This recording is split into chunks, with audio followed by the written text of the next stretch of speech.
الحمدللہ رب العالمین الصلاۃ والسلام علی رسولہ الکریم وعلی آلہ واصحابہ اجمعین اما بعد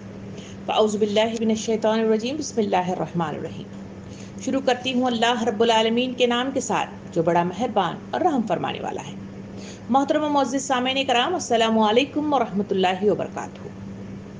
سورہ عنکبوت کی دوسری کلاس میں ہم ایک دوسرے سے مخاطب ہیں۔ ابھی آپ کے سامنے جو تلاوت کی گئی، تلاوت سورہ عنکبوت 1، 2، 3 یعنی 3 آیات پر مشتمل تلاوت کی گئی ہے۔ انہی 3 آیات کی تفصیلات کل ہم نے تھوڑے اس کے تفصیلات کے ساتھ ہم نے مکمل کی تھی۔ سامعین کرام، سورہ عنکبوت 69 آیات پر مشتمل مجھے اور آپ کو راہ مستقیم کی طرف گامزن کرتا ہے۔ سورہ عنکبوت جس کا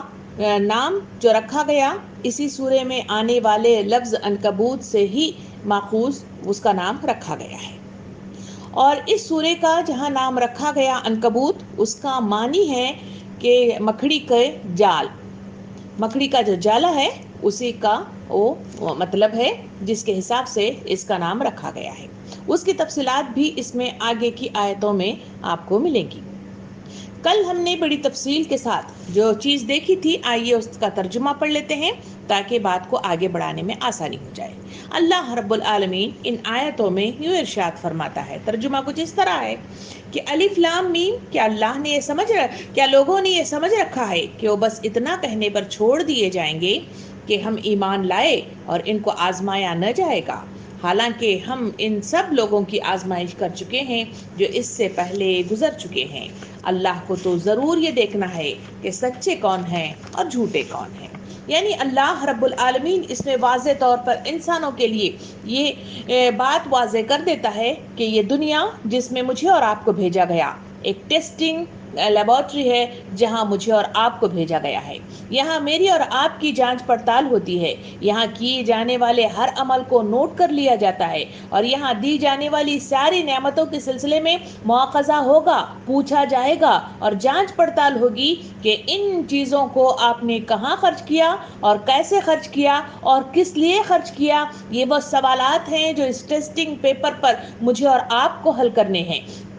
مگر انسانوں کی افسوس صد افسوس ان کا یہ حال ہے کہ وہ سمجھ بیٹھتے ہیں کہ دنیا میں جتنی نعمتیں الہی اللہ رب العالمین نے مجھے اور آپ کو عطا فرمائی ہیں، اس کا ہمیشگی کا میں خود مختار بادشاہ ہوں، یا خود مختار میں اس کا اختیار رکھتا ہوں کہ جب چاہے استعمال کروں، یہ چیز میرے پاس ہمیشہ رہتی ہے۔ نہیں، بلکہ اس میں دی جانے والی تمام کی تمام نعمتیں انسانوں کو اس مقصد کی تکمیل کے لیے عطا کی گئی ہیں، اور اسی تکمیل کے لیے مجھے اور آپ کو ان نعمتوں کے بارے میں مواخذہ کیا جائے گا، اور ہمیں اس کا حساب کتاب دینا ہوگا، اور اس میں ذرہ برابر کمی کو بھی اللہ تعالیٰ پکڑے گا، اور اس میں ذرہ برابر اس میں اجر کو بھی اللہ رب العالمین اس میں کی جانے والی جدوجہد کو، اس میں ثابت قدمی کو، اور اس میں کیے جانے والے اخلاص للہیت کو اللہ رب العالمین اجر عظیم کے ذریعے سے مجھے اور آپ کو ضرور لوٹائے گا۔ اس بات کو مجھے اور آپ کو ذہن نشین کر لینا ہے کہ دنیا ایک ٹیسٹ کا میدان ہے، جہاں انسانوں کو مختلف طریقے سے آزمایا جاتا ہے، پرکھا جاتا ہے، دیکھا جاتا ہے، اور ان کو مختلف طریقے سے آزمائش کے مختلف مراحلوں سے گزارا جاتا ہے۔ جس میں وہ کامیاب ہو گئے، جنہوں نے شاعر کے مطابق ترقیوں کی دوڑ میں اسی کا دور چل گیا بنا کہ اپنا راستہ جو بھیڑ سے نکل گیا۔ اسی مصداق میں جس نے ان آزمائشوں کو صحیح معنوں میں سمجھا اور ثابت قدمی دکھائی اور اللہ کے بتائے گئے محبوب ان صفات عالیہ کو اختیار کر لیا، جس کے ذریعے سے چاہے کتنی مشکلات آئیں، کتنی پریشانیاں آئیں، کتنے زخم کھانے پڑے، اس کے باوجود بھی وہ اسی پر قائم دائم رہا۔ اللہ رب العالمین اس پیپر میں اس کے لیے کامیابی کی ضمانت لکھتا ہے، اور اسی کے نتیجے میں جنت النعیم مجھے اور آپ کو ملتی ہے۔ تو یہ ٹیسٹ پیپر مجھے اور آپ کو جہاں دیا جاتا ہے، زندگی کے ہر وہ مراحل ہیں، مختلف زندگی کے وہ شعبہ جات ہیں جہاں انسانوں کو پرکھا جاتا ہے، ٹیسٹ کیا جاتا ہے، جانچا جاتا ہے۔ اس بات کو ذہن نشین کرنا، اس بات کی معلومات لینا اور اس کے مطابق اپنی زندگیوں کو ترجیحات پر متعین کرنا آج کی اخلاقی ضرورت ضرورت ہے، آج کی بیداری ہے، اور آج کے وہ مطلب جو ہے صراط مستقیم پر چلنے والا عزم ہے جو انسانوں کو صحیح راستے پر گامزن کرنے میں اہم کردار ادا کرتا ہے۔ سامعین کرام، کل ہم نے بڑی تفصیل کے ساتھ جہاں تک ہم نے روکا تھا وہ ہے آزمائش کس طریقے سے کن چیزوں کے سلسلے میں ہوتی ہے۔ قرآن مجید باقاعدہ طور پر اپنی کتاب مبارکہ میں مجھے اور آپ کو اس کی وضاحت کرتا ہے اور واضح انداز میں بتا دیا ہے کہ ان چیزوں کے سلسلے میں تمہیں پوچھ ہوگی اور اس میں ذرہ برابر کوتاہی نہ کرنا۔ یہ قرآن مجید مجھے اور آپ کو جہاں راہ نجات دیتی ہے وہاں باقاعدہ طور پر اس ٹیسٹنگ میدان میں حل کرنے والے تمام سوالات کے جوابات بھی مہیا کرتی ہے۔ تو آئیے، کل ہم نے 3-4 آیتوں کو ہم نے سامنے رکھتے ہوئے دیکھا تھا کہ کون سے مطلب حالات ہیں جہاں انسانوں کو ٹیسٹ کر کے انہیں جانچا جاتا ہے۔ آج ہم پھر دیکھیں گے سورہ نحل کی آیت نمبر 92 کے ذریعے سے، جہاں مجھے اور آپ کو بتایا جا رہا ہے کہ اللہ رب العالمین کس طرح سے ٹیسٹ کرتا ہے اور کس معاملے میں ٹیسٹ کیا جاتا ہے، تاکہ ہمیں یہ جانکاری صحیح معنوں میں حاصل ہو جائے تو اس ٹیسٹ میدان میں اور آپ کامیابی کے ساتھ اپنی زندگی کا پیپر حل کرنے میں آسانی بہم آ سکتی ہے۔ تو سورہ نحل کی آیت نمبر 92 کا ترجمہ کچھ اس طرح ہے۔ اللہ رب العالمین بیان فرماتا ہے کہ تمہاری حالت اس عورت کسی نہ ہو جائے جس نے آپ ہی محنت سے سود کاٹا اور پھر آپ ہی سے ٹکڑے ٹکڑے کر ڈالا۔ تم اپنی قسموں کو آپس کے معاملات میں مکر و فریب کا ہتھیار بناتے ہو تاکہ ایک قوم دوسری قوم سے بڑھ کر فائدہ حاصل کرے، حالانکہ اللہ اس عہد و پیمان کے ذریعے سے تم کو آزمائش میں ڈال دیتا ہے اور ضرور قیامت کے روز تمہارے تمام اختلافات کی حقیقت تم پر کھول دے گا۔ ان آیت میں اللہ رب العالمین نے وضاحت کے ساتھ فرمایا کہ اس میدان عمل میں جہاں دغا ہے، جہاں فریب ہے، جہاں سمیٹنے والا بہت سارا میدان اور مواد موجود ہے، انسان ان قسموں کے ذریعے سے، انسان دھوکہ بازیوں کے ذریعے سے، انسان فائدہ اٹھانے کی غرض سے مختلف احکامات کو ریجیکٹ کر دیتا ہے، اسے پسے پوچھ ڈال دیتا ہے، اسے نظر انداز کر دیتا ہے، اور اسی کے ذریعے سے اللہ تعالیٰ اس مثال کے ذریعے سے فرماتا ہے اس عورت کی طرح نہ بن جاؤ جس نے سوت بنایا، یعنی جو دھاگا کو کاٹ کاٹ کر جہاں کپڑے بنائے جاتے ہیں اسی طرح اس نے بنایا اور اس دھاگے کو خود ہی کاٹ کاٹ کر اسے ٹکڑے کر دیا۔ اسی طرح کا معاملہ نہ کرنا، یعنی تمام اعمال کرو مگر ان اعمال کا حال یہ ہے کہ تمام کے تمام ضائع ہو جائیں اور تمہارے لیے اس ٹیسٹنگ پیپر میں صرف 0 کے حساب سے تمہیں کامیابی میسر آ جائے تو تمہارا انجام جو ہوگا وہ سوائے اللہ کی اس آگ کے تمہارا کوئی ٹھکانہ نہیں ہوگا۔ سامعین کرام، اگر اللہ رب العالمین کی اس آیت کے مطابق غور و فکر کر کے اس پہ ہم پیچھے کے سیرت کے پنوں کو اٹھا کر دیکھیں تو تاریخ کے پنے مجھے اور آپ کو بار بار کہتی ہیں یہی وہ حالات تھے جہاں پر بنی اسرائیل کو، جہاں انہوں نے تقاضا کیا کہ ہمیں ککڑی چاہیے، پیاز چاہیے، لہسن چاہیے اور یہ تمام چیزیں انہیں شہر میں عطا کی جائیں گی، اللہ رب العالمین نے انہیں اس داخلے کی وہاں احکامات نازل کیے، کہا کہ داخل سے پہلے تمہیں ہتتن ہتتن کہتے ہوئے اپنی عاجزی کو ظاہر کرتے ہوئے وہاں پہ داخل ہو گئے، مگر انہوں نے کیا کیا؟ انہوں نے اکڑ دکھائی، انہوں نے تکبر دکھایا اور جو مال میسر آیا انہوں نے فائدے کی غرض سے وہاں پہ اپنی منمانی کی، ظلم و ستم کیا۔ تو اللہ رب العالمین نے تاریخ کے اس پنے کو قرآن میں نوٹ کرتے ہوئے فرمایا کہ ہم نے انہیں ایسا مطلب جو ہے ملیامٹ کر دیا کہ آج بنی اسرائیل ایک عبرت کا نشان بنے ہوئے مجھے اور آپ کو نظر آتی ہے۔ یہی وہ بنی اسرائیل ہے جن کے پاس سے منصب جو انہیں بلندی کا عطا کر دیا گیا تھا ان سے لے کر امت مسلمہ کو وہ ٹرانسفر کر دیا گیا۔ سامعین کرام، یہ وہ حقیقت ہے کہ اس ٹیسٹ میں ہمیشہ آنکھوں کو کھلے رکھنا، اپنی کانوں کو کھلا رکھنا اور اپنے ذہن کو ہمیشہ کے لیے اسے چاق و چوبند رکھنا شرط اول ہے۔ تبھی کہیں جا کر اس ٹیسٹ پیپر میں کب اور کہاں اور کیسے انسانوں کی ٹیسٹ ہوتا ہے ہمیں نہیں معلوم۔ اس ٹیسٹ میں ہمیشہ کامیاب ہونے کے لیے عقل مندی شرط اول ہے، چالاکی ہر سے شرط اول ہے، ہوشیاری شرط اول ہے، جاگتے رہنا شرط اول ہے، بیداری شرط اول ہے۔ سامعین کرام، نیکسٹ ہم دیکھیں کہ سورہ فجر کی آیت نمبر 15 سے 26 تک کی آیات میں اللہ رب العالمین یوں بیان فرماتا ہے فرمایا کہ انسان کا یہ حال ہے، اس کا رب جب اس کو آزمائش میں ڈالتا ہے اور اسے عزت اور نعمت دیتا ہے تو وہ کہتا ہے کہ میرے رب نے مجھے عزت دار بنا دیا، اور جب وہ اس کو آزمائش میں ڈالتا ہے اور اس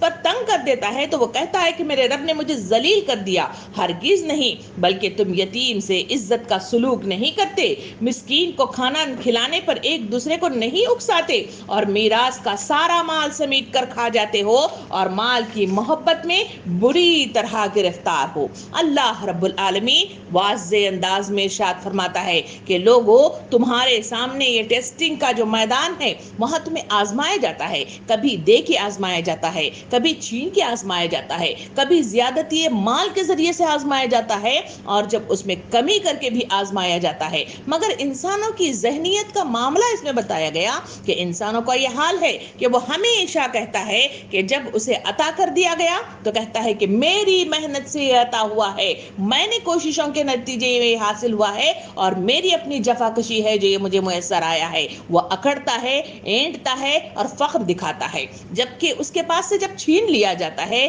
یا اس میں کمی کر دی جاتی ہے یا اس میں نقصانات کیے جاتے ہیں تو یہی انسان ہے کہ پکار اٹھتا ہے کہ اللہ رب العالمین نے مجھے ذلیل کر دیا ہے، اور اتنی عبادات کے باوجود میرا کچھ حاصل نہیں ہے۔ اسی وجہ سے معاشرے کے اندر میرے اور آپ کے تجربات میں جو لوگ آتے ہیں ان کا یہ حال ہے کہ ایسی مایوسی کے نتیجے میں وہ لوگ عبادات سے باغی بن جاتے ہیں، وہ اللہ کی طرف رجوع ہونے سے باغی بن جاتے ہیں، وہ دین پر چلنے سے پیچھے ہٹ جاتے ہیں۔ اللہ رب العالمین ان کے سامنے وضاحت کرتا ہے کہ لوگو، تم ٹیسٹنگ پیپر میں جو ناکام ہو گئے ہو اس کی وجہ یہ ہے کہ یتیم کو کھانا نہیں کھلاتے، اس کے ساتھ صحیح رویہ اختیار نہیں کرتے، اور نہ ایک دوسرے کو اکساتے ہو، بلکہ میراث کے جہاں تمہیں مال میسر آتا ہے اس کو بغیر دیکھے صحیح غلط جائز ناجائز حلال حرام اس کی تمیز کے بغیر تم اس مال کو زیادہ سے زیادہ سمیٹنے میں لگ جاتے ہو، اور دنیا کے اندر تم اسی مال کی محبت میں گرفتار ہو کر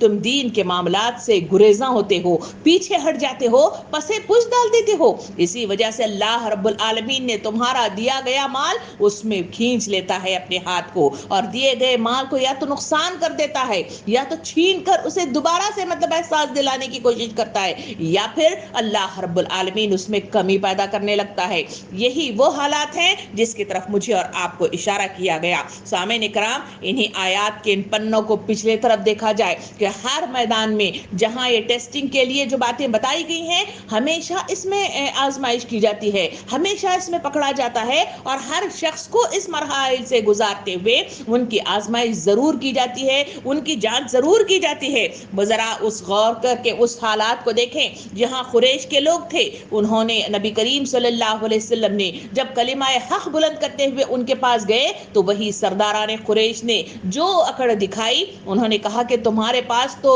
جو آگے پیچھے پھرنے والے لوگ ہیں وہ تو مفلسین ہیں، جو تمہارے پیچھے فقراء ہیں ان کو ہٹاؤ تاکہ ہم تمہارے پاس آئیں۔ وہ اپنے آپ کو غرور دکھاتے تھے، تکبر دکھاتے تھے، اور اپنے آپ کو بڑا تصور کرتے تھے، اور یہ بات بھی کہتے رہتے تھے کہ اے نبی صلی اللہ علیہ وسلم، تمہارے پاس اللہ رب العالمین، تم کہتے ہو کہ تم اللہ کے نبی ہو تو تمہارے پاس سے وہ دولت کیوں نہیں آتی، وہ مرتبہ کیوں نہیں آتا، جبکہ وہ ساری چیزیں تو ہمارے پاس ہیں۔ اگر تم چاہو تو خوبصورت عورت عطا کر دیں، اگر چاہیں تو تمہارے لیے ہم سونا چاہتے ہو تو سونا عطا کر دیں، اور تم حکومت چاہتے ہو تو حکومت عطا کر دیں، تم جو ہے کیا چاہتے ہو۔ یہ وہ غرور اور اکڑ تھا۔ ہم نے دیکھا کہ تاریخ کے پنوں میں انہی سرداران قریش کو ایسا کچل کر رکھ دیا گیا ہے کہ آج کی تاریخ میں وہ جہاں پہ شکست یافتہ ہوئے اور وہاں سے ہٹا دیے گئے اور اسلام غالب آ کر رہا اور پھر ان کی اکڑ ملیا میٹ ہو کر رہ گئی، آج بھی اس تاریخ کے پنوں میں ان کے ناموں سے کوئی اپنا نام جوڑنے کے لیے تیار نہیں ہوتا، مگر آج لوگ ہیں کہ اپنے آپ کو محمد صلی اللہ علیہ وسلم کے ساتھ سید کے نام کے ساتھ جوڑ کر فخر محسوس کرتے ہیں۔ یہی وہ ٹیسٹنگ ہے، یہی وہ مرتبہ ہے جنہوں نے اسی میدان میں جہاں حق گوئی کے لیے نبی کریم صلی اللہ علیہ وسلم کے ساتھ اپنا رشتہ جوڑتے ہوئے اپنی اس ٹیسٹنگ پیپر میں کامیاب ہوئے اور نبی کریم صلی اللہ علیہ وسلم کا ساتھ دیا، تو ہم نے تاریخ کے پنوں میں دیکھا ان صحابہ کرام کو جنت کی بشارتیں عطا کی گئی، اور وہی صحابہ کرام سے رشتہ جوڑنے کے لیے آج بھی لوگ فخر محسوس کرتے ہیں، اور وہی وہ تاریخ کے پنے ہیں جہاں ان کا نام مطلب جو ہے اونچائی کے ساتھ بلندی کے ساتھ انہیں عروج تک پہنچایا گیا۔ سامعین کرام، یہ ہے وہ ٹیسٹ، یہ ہے وہ آزمائش جو انسانوں کی جاتی ہے اور انسانوں کو جانچا جاتا ہے۔ سامعین کرام، نیکسٹ آیات کی طرف ہم غور و فکر کر کے دیکھا جائے تو سورہ انفال کی آیت نمبر 25 میں اللہ رب العالمین اسی ٹیسٹنگ کے سلسلے میں بیان فرماتا ہے کہ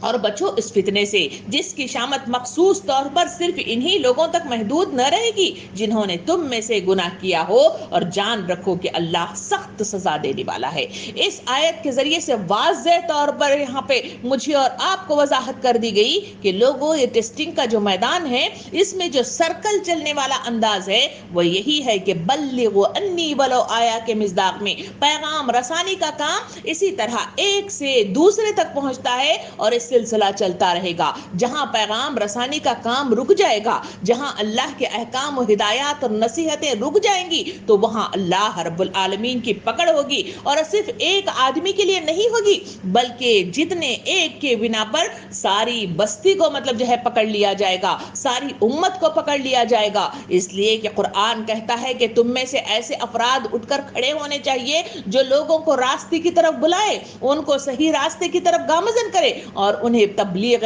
حق کے ذریعے سے، انہیں داعیان اسلام کی اس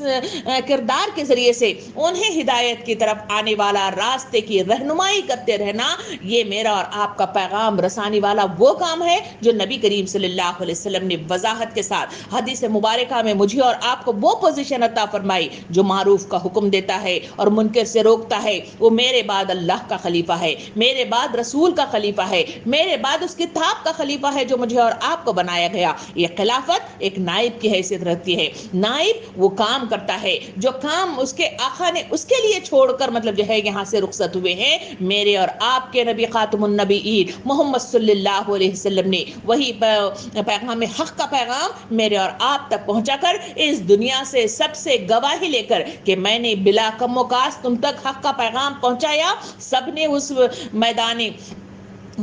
میدان جو حج کا میدان تھا، وہ حج کے میدان میں سارے لوگوں نے 1,00,000 افراد نے گواہی دی تھی کہ ہاں اے اللہ کے رسول صلی اللہ علیہ وسلم، آپ نے بلا کم و کاست ہم تک دین کا پیغام پہنچایا۔ تو انہوں نے جو مجھے اور آپ کو جو پیغام دیا تھا وہ پیغام تھا کہ اب اس کے بعد تم اس پیغام کو لے کر دنیا کے افراد تک کونے کونے تک پہنچو گے اور حق کا پیغام وہاں پہنچاؤ گے اور لوگوں کو صحیح راستہ دکھاؤ گے، صحیح راستے کی طرف گامزن ہونے والے طریقہ کار بتاؤ گے، اور جو لوگ اس دنیا میں مگن ہو گئے ہیں انہیں دوبارہ سے اٹھ کھڑا کرو گے، ان کی سوئی ہوئی اس زنگ آلود مطلب جو ہے ذہنیت کو پھر سے اللہ کی طرف رجوع کرنے والا طریقہ تم اختیار کرو گے اور انہیں کروانے کی کوشش کرو گے۔ ہدایت تو اللہ دینے والا ہے، مگر بلغوا انی ولو آیا کے مصداق میں اپنے کام کے، اپنے مقصد کی تکمیل کے لیے تمہیں اپنے گھر سے، اپنی ذات سے شروعات کرتے ہوئے اپنے اطراف میں رہنے والی جہاں تک تمہاری پہنچ ہے وہاں تک پہنچنا تمہارے شرط اول ہے،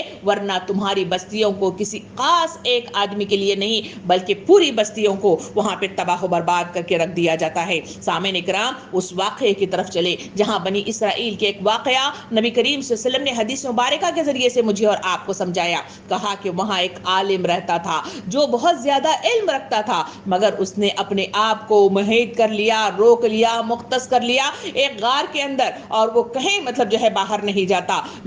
لوگوں کا یہ حال تھا کہ بستی میں برائیاں بہت عروج پر پہنچی ہوئی تھی، گناہ عروج پر پہنچے ہوئے تھے، مگر اس عالم کا یہ حال تھا کہ اکیلے بیٹھے ہوئے اللہ کے ساتھ اپنے آپ کو لگایا ہوا تھا اور اخلاص کے ساتھ اللہ کی عبادت میں مشغول تھا۔ آسمان کی طرف سے اس بستی پر عذاب کا اعلان کر دیا گیا، فرشتے نیچے اترے اور واپس جا کر اللہ سے انہوں نے بتایا کہ اے اللہ رب العالمین، اس بستی میں ایک ایسا شخص بھی ہے جو تیری رضا کے لیے اور تیری عبادات میں اتنا مشغول ہے کہ عبادات اس کی عروج پر پہنچے ہوئے ہیں، تو کیا اس پر بھی ہم عذاب لے آئیں؟ تو اللہ رب العالمین نے جو احکام نازل کیے میرے اور آپ کے دل دہلا دینے کے لیے کافی ہیں۔ وہاں اللہ رب العالمین نے حکم دیا، کہا کہ جاؤ پہلے سب سے پہلے عذاب اس عالم پر لے آؤ، پھر اس بستی پر لے آؤ، کہ اس لیے کہ اس کا جو کام تھا وہ پیغام رسانی والا کام تھا، اس نے اس کام کو روکا اور اپنے لیے مختص کر لیا، اور پوری معاشرے کے اندر، سوسائٹی کے اندر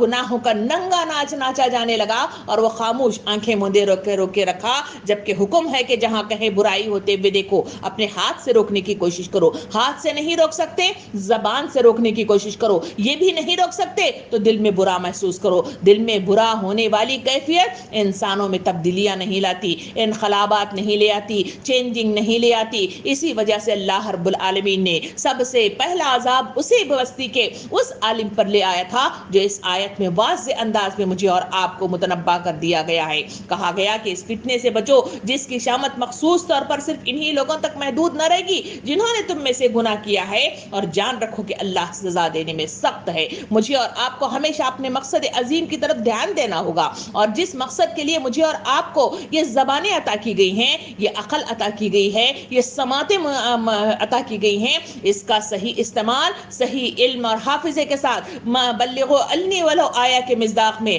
عوام الناس تک پہنچانا شرط اول ہے۔ یہ ٹیسٹ ہے، یہ جانچ ہے اور یہ پرکھ ہے جو میری اور آپ کی اس معاشرے میں کی جاتی ہے۔ جو اس میں کمی ہوئی اللہ رب العالمین کی پکڑ کے مطابق اللہ رب العالمین گھسیٹ کر جہنم کی دہکتی ہوئی آگ میں پھینک دے گا۔ اسی وجہ سے تو اس آیت میں کہا گیا کہ صرف مطلب جو ہے یہ کہہ دینے سے کہ ہم ایمان لے آئے اور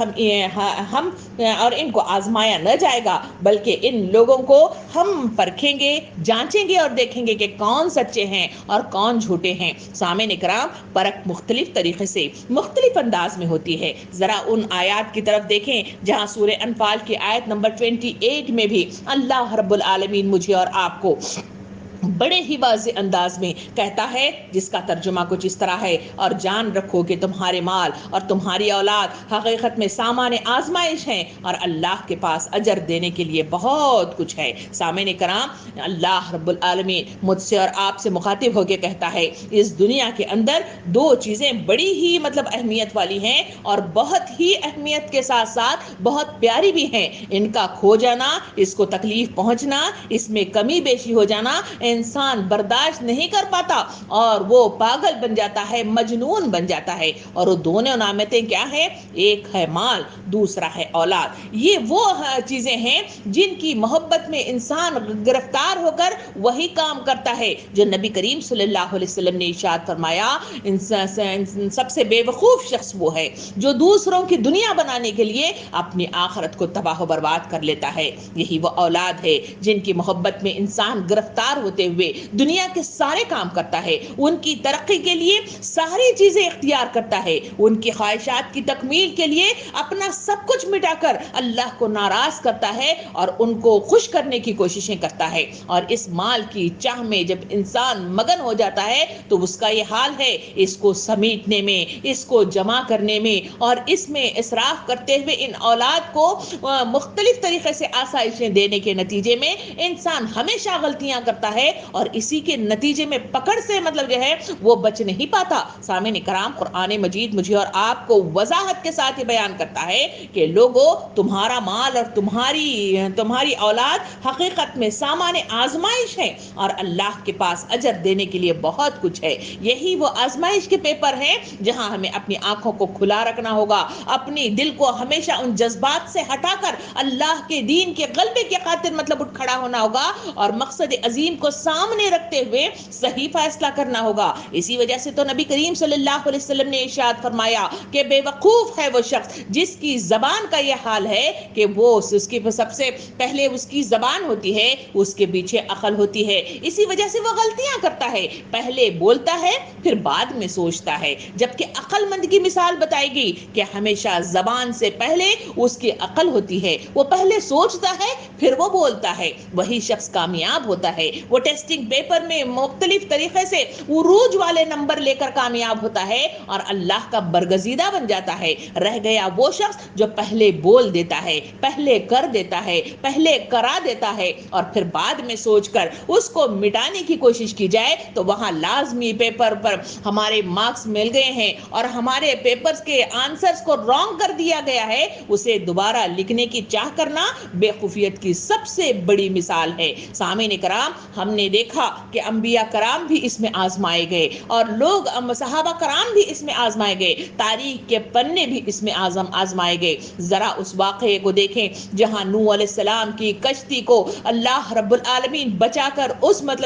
وادی میں لے جانا چاہ رہا ہے، مگر وہاں ان کا بیٹا ہے نوح علیہ السلام کا جو اکڑ دکھا رہا ہے، جو غرور دکھا رہا ہے، جو اللہ کے احکامات سے روگردانی کر رہا ہے، مگر نوح علیہ السلام کا دل ہے کہ وہ اس وقت بھی پکار کر اپنے بیٹے کے لیے کہہ رہے ہیں کہ بیٹا اس میں چڑھ جاؤ، اسی میں تمہاری عافیت ہے، مگر وہ بیٹا اکڑ دکھاتے ہوئے کہتا ہے کہ میں پہاڑ پر چڑھ جاؤں گا، مجھے کوئی چیز وہاں سے نہیں اتار سکتی، نہیں ڈبو سکتی۔ ایک زور کا جھپاکا آیا، اسے نیچے گرا دیا اور اس کو تہ و بالا کر کے رکھ دیا۔ یہ وہ حقیقتیں ہیں جو میرے اور آپ کے ساتھ بھی پیش آتے ہیں۔ گھر کے اندر ان بچوں کے سلسلے میں میرے اور آپ کے معاملات کو ذرا اپنے دل پر ہاتھ رکھ کے دیکھیں۔ اسکول کا معاملہ ہو تو صبح 5 بجے کا اٹھ جانا اور ان کے لیے تیاری کرنا اور ان کے لیے بھیجنے میں کوئی مذاقہ نہیں ہوتا، اور ٹھنڈی کے اس ماحول میں اور اس موسم میں اور آپ سویٹر پہنا کر ان کو بھیجنے کے لیے تیار ہوتے ہیں، مگر اللہ کا حکم ہے کہ جب بچے 7 سال کے ہو جائیں تو انہیں نماز کی تلقین کرو، اگر 10 سال کے ہو جائیں تو انہیں مارو۔ کیا میرا اور آپ کا دل یہ بات کی گواہی دینے کے لیے تیار ہے کہ میں انہیں اور آپ نے اللہ کے اس حکم کے مطابق نمازوں کے لیے انہیں اٹھایا، نمازوں کے لیے انہیں مارا؟ کیا سویٹر اور گرم پانی کے ذریعے سے انہیں اٹھا کر نماز پڑھنے کی تلقین کی؟ کیا آج امت مسلمہ اس عبادت کی غرض سے مسجدیں بھری ہوئی ہیں؟ مسجدیں نہ بھرنے کی وجہ صرف اور صرف میں اور آپ ہیں، اس لیے کہ ماں ہونے کی حیثیت سے جہاں تربیت کا سامان مجھے اور آپ کو کرنا چاہیے تھا، اس ٹیسٹنگ پیپر میں 0 کی حیثیت سے مجھے اور آپ کو مارکس ملے ہیں۔ اسی وجہ سے امت مسلمہ کی یہ مسجدیں غیر آباد ہیں اور خالی ہیں اور ویران نظر آتی ہیں۔ اسی وجہ سے باطل قوتیں میرے اور آپ کی مساجد کو چھین کر لے جاتے ہیں اور کبھی ان پہ نماز پڑھنے کی پابندیاں لگائی جاتی ہیں اور کہیں وہاں اذانوں پر پابندیاں لگتی ہیں اور مجھے اور آپ کو عبادات کے لیے روک لگائی جاتی ہے۔ سامعین اکرام، ٹیسٹ ہمیشہ ٹیسٹ ہوتا ہے، آزمائش ہمیشہ آزمائش ہوتی ہے۔ اس آزمائش میں پورے اترنا، کھرے اترنا، اسی میں کامیابی ہے، اور یہی کامیابی مجھے اور آپ کو بار بار پکار کر کہہ رہی ہے کہ اپنی اصلاح کرو، اپنی تربیت کا سامان کرو، اسی میں تمہاری رضا ہے اور اسی میں تمہاری بھلائی ہے۔ آئیے نیکسٹ ہم دیکھتے ہیں کہ میرے اور آپ کے اس ٹیسٹی میدان میں کون سے طریقے سے آزمایا گیا اور کہاں ہم ناکام ہو گئے ہیں یا ہم کامیاب ہو گئے ہیں۔ قرآن مجید کی سورہ نساء آیت نمبر 135 میں اللہ رب العالمین وضاحت کرتا ہے کہ ٹیسٹ کس طرح کا ہوتا ہے۔ اللہ رب العالمین ترجمہ اس طرح بیان کرتا ہے کہ اے لوگو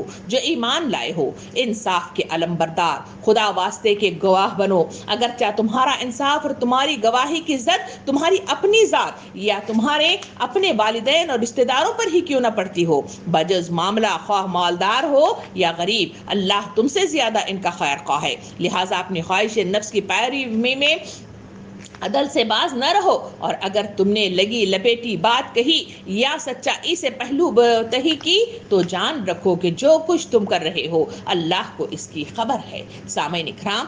اس دنیا کے اندر مجھے اور آپ کو مختلف مراحل کے ساتھ انصاف کے اس ترازو کو تولنا پڑتا ہے۔ کہیں میں اور آپ کٹہرے میں خود اپنی ذات لے کر کھڑے ہو جاتے ہیں، کہیں ہمارے اپنے رشتہ دار ہوتے ہیں، اور کہیں اپنے دوست و احباب ہوتے ہیں، کہیں اپنی قوم کے لوگ ہوتے ہیں، کہیں اپنے شہروں کے لوگ ہوتے ہیں، اور کہیں ہمارے دشمن کھڑے ہوئے نظر آتے ہیں۔ ایسے حالات میں جو معاملہ میں اور آپ کرتے ہیں، اللہ رب العالمین یہاں مجھے اور آپ کو پن پوائنٹ کرتے ہوئے کہتا ہے کہ لوگوں تمہیں حکم دیا گیا ہے کہ عدل و انصاف کے ساتھ جو بات کہو گے کھری بات کہو گے، جو بات کہو گے حق بات کہو گے، چاہے اس کی مار اپنی ذات پر پڑ رہی ہو، چاہے اس کی مار تمہارے اپنے خاندان کے رشتوں پر پڑ رہی ہو، چاہے خود اپنی اولادوں پر پڑ رہی ہو یا قوم پر پڑ رہی ہو، تم اپنی زبان حق کے ذریعے ہی سے عدل کا انصاف کرو گے اور اس میں ذرہ برابر کمی نہ کرو گے۔ یہ احکامات قرآن ہیں جو مجھے اور آپ کو کسوٹی کی حیثیت سے عطا کر دیے گئے ہیں، یہ ٹیسٹ ہے جو مجھے اور آپ کو سوال کی حیثیت سے دیا گیا ہے۔ ذرا معاشرے کی طرف نظر اٹھا کر دیکھیں، جہاں میرے اور آپ کی زندگی کے معاملات کو دیکھیں گے تو وہاں اللہ رب العالمین کے احکامات کی خلاف ورزی جہاں پر ہوتی ہے کہ انصاف کا معاملہ ہو تو گھر سے شروعات کریں، تو میں اور آپ دیکھتے ہیں کہ میرے ساتھ میرے گھر میں رہنے والا کوئی یتیم بچہ ہے، میرے ساتھ میرے گھر میں رہنے والا کوئی میرے پڑوس والا بچہ بھی ہے، میرے خاندان کی کسی بہن اور کسی ننند یا کسی رشتے کے حساب سے مطلب کوئی اور بھی رہتا ہے، مگر دینے کی بات آتی ہے، کھلانے کی بات آتی ہے تو جو چیز میں اور آپ اپنے بچے کو کھلاتے ہیں وہاں دوسرے اس یتیم پہ سر کے اوپر ہاتھ رکھ کر دیتے ہوئے میرا اور آپ کا دل کیوں پیچھے ہٹ جاتا ہے؟ کیوں نرم ہونے کی بجائے سخت ہو جاتا ہے اور ہمیشہ کیوں ہم پیچھے ہٹ جاتے ہیں؟ سوال کبھی میں نے اور آپ نے اس پیپر کو حل کرنے کی غرض سے، کبھی میں نے اور آپ نے اپنی مطلب جو ہے آزمائش کی، کبھی ہم نے اپنے آپ کو پکڑا، کبھی ہم نے انصاف مطلب جو ہے پورا کرنے کی کوشش کی، اس وقت کے حالات کو دیکھیں جہاں ایک خلیفۃ المؤمنین وہاں پر لوگوں کی پکڑ کے باعث بن گئے۔ حضرت عمر رضی اللہ عنہ بچوں کو ہمیشہ مطلب جو ہے مختلف چیزیں کھانے پینے کے لیے جو بیت المال میں میسر ہوتا تھا وہ عطا کر دیتے تھے، تو کھجوروں کی تقسیم ہو گئی، تربوز بھی آیا تھا اس کی بھی تقسیم ہو گئی۔ وہاں کیا دیکھتے ہیں کہ ان کا اپنا پوتا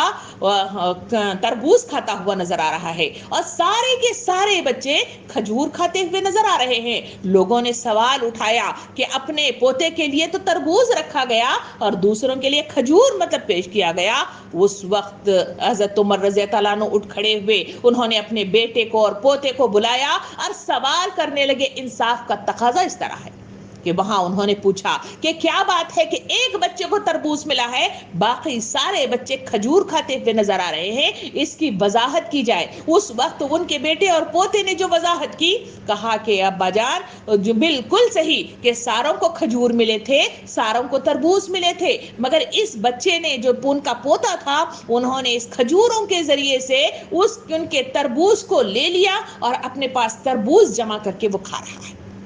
اس کی وضاحت کی گئی تو آپ مطمئن ہو گئے۔ سامعین اکرام، یہی وہ حالات ہیں جہاں پر آپ مطلب جو ہے مختلف طریقے سے ان پنوں کو دیکھتے ہیں کہ کبھی کبھی ایسے حالات بھی آئے کہ وقت کے ان خلفاء کو بھی پکڑا گیا تو آپ ضرب مطلب جو ہے کھانے کے لیے کٹہرے میں کھڑے ہو کر ان کو وہاں کے جج کو حکم دیا کہ میرے پیٹھ پر کوڑے لگائے جائیں۔